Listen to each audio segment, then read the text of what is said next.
தோழர்கள் அனைவருக்கும் வணக்கம். நம்ம சேனலில் group 2 group 4 free online test batch பார்த்துருக்கோம்.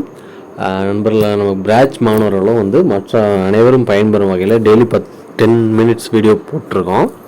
இது கண்டிப்பாக உங்களுக்கு ரொம்ப யூஸ்ஃபுல்லான வீடியோ. ரெகுலராக ஃபாலோ பண்ணுங்கள். உங்களோட ஒவ்வொரு சப்ஜெக்ட்டும் உங்களுக்கு கிளியர் ஆகும். இப்போ ஹிஸ்ட்ரி போட்டிருக்கோம்.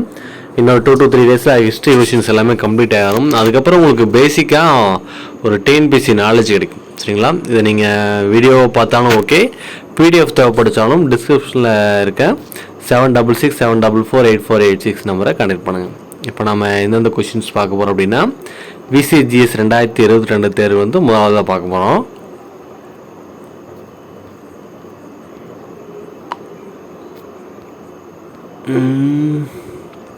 ஓகே, கீழ்கண்ட எந்த மாநிலத்தில் ஜட்ஜ்மானி முறை வழக்கத்தில் இருக்கவில்லை? ஜட்ஜ்மானி முறைன்னு என்னன்னு தெரில. சரி, பார்ப்போம். ஆன்சர் ஆப்ஷன் சி, கேரளாவில் ஜட்ஜ்மானி முறை வழக்கத்தில் இல்லை அப்படின்னு சொல்கிறாங்க. ஆனால் ஜட்ஜ்மானி முறைனா என்னன்னு எனக்கு கொஞ்சம் கன்ஃபியூஸ்டாக இருக்குது. சரி, ஓகே, பார்ப்போம்.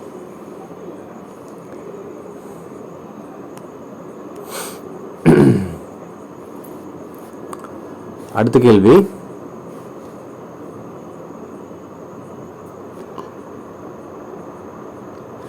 இரண்டாவது கேள்வி, இடைக்கால இந்தியாவில் கிராமத்தின் கைவினைஞர்கள் எவ்வாறு அழைக்கப்பட்டனர்? இடைக்கால இந்தியாவில் சமீன்தார் என அழைக்கப்பட்டனர். கிராமத்தோட கைவினைஞர்கள் எவ்வாறு அழைக்கப்பட்டனர்?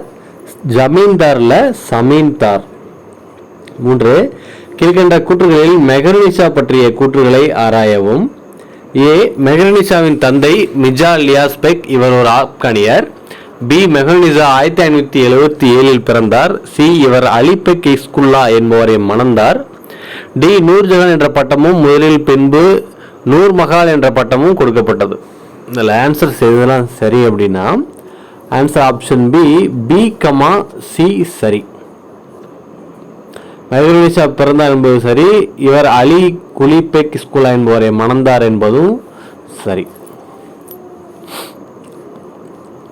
நான்காவது கேள்வி, கீழ்காணும் தளபதிகளில் மராத்தி அரசு சிவாஜியால் கொல்லப்பட்டவர் யார்?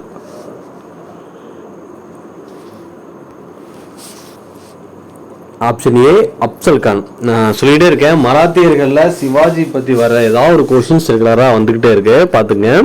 அதே போல் பயணிகளும் சொல்லிட்டே இருக்கேன். இப்போ பாருங்கள், பயணிகளும் வந்திருக்கு. ஐந்தாவது கேள்வி, குப்த பேரரசர் 2ஆம் சந்திரகுப்த அவைக்கு வருகை புரிந்த சீன பயணி பாகியான் எந்த வருடம் வருகை புரிந்தார்? இதுவரையும் எந்த அவைக்கு வந்தாங்க, யார் வந்தாங்க, எந்த நாட்டுக்காரன் கேட்டிருந்தாங்க. இப்போ எந்த வருஷம் கேட்க ஆரம்பிச்சிட்டாங்க. சரிங்களா?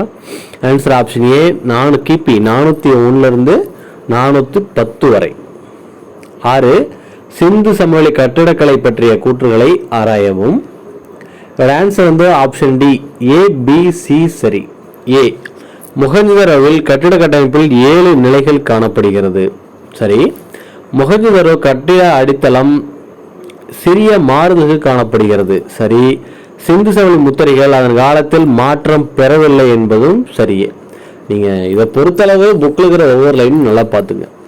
சிந்து சமவெளி நாகரிகத்தால் ஹரப்பா மற்றும் மொஹஞ்சதாரோவில் கல் கட்டிடங்கள் காணப்படுகின்றன என்பது தவறு. செங்கல் கட்டிடம் தான் இருக்கு, கல் கட்டிடம் இல்லை.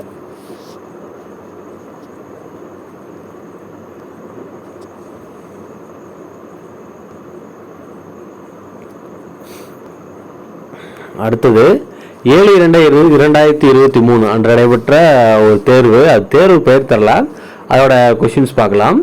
முதல் கேள்வி, பல்லவர் காலத்தில் அயல்நாட்டு வணிகர்கள் டேஸ் என்று அழைக்கப்பட்டனர். ஆன்சர் ஆப்ஷன் பி, நானாதேசிகள். நானாதேசிகள் அப்படின்னா அயல்நாட்டு வணிகர்கள். இரண்டாவது கேள்வி, இந்திய தொழில்துறையின் தலைமையகம் எங்கு உள்ளது? தொழில் துறையின் தலைமையகம் ஆப்ஷன் ஏ, புதுதில்லி. மூன்றாவது கேள்வி, கீழ்கண்டவற்றில் சரியான இணையை தேர்ந்தெடுக்கவும். Answer option B, Bhonsle Nagpur என்பது சரியானது. நான்காவது, தவறான இணையை தேர்ந்தெடுக்கவும். Answer option A, Zahiruddin Babur அப்படின்னா உலகை கைப்பற்றியவர் என்பது மட்டும் தவறு. ஷாஜகான்னா அதன் பொருள் உலகத்தின் அரசர் சரி. ஷாஜி போன்ஸ் சிவாஜியின் தந்தை, அக்பர் பாதுகாவலர் பைரம் கான் என்பதும் சரி. இது ஒரு புக் பேக் கொஸ்டின். ஐந்தாவது கேள்வி, டேஸ் முகலாயர் கட்டிடக்கலையின் சிறப்புமிக்க வடிவம் ஆகும். முகலாயர்கள் அப்படின்னாவே ஆப்ஷன் டி, தாஜ்மஹால் தான். அதுக்கப்புறம் தான் எல்லாமே. முகலாயர்கள் காலத்தை பொறுத்தளவு உங்களுக்கு கட்டிடக்கலைகள் கொஞ்சம் ரொம்ப முக்கியமானது, அது சம்மந்தப்பட்டது எல்லாமே பார்த்துக்குங்க. 6 1709 தரங்கம்பாடியில் ஒரு முழுமையான அச்சகத்தை நிறுவியவர் யார்? சீகன் பால்கு. அடுத்த கேள்வி வந்து அப்படின்னா எந்த ஆண்டு நிறுவனார்னு கேட்கலாம். சரிங்களா?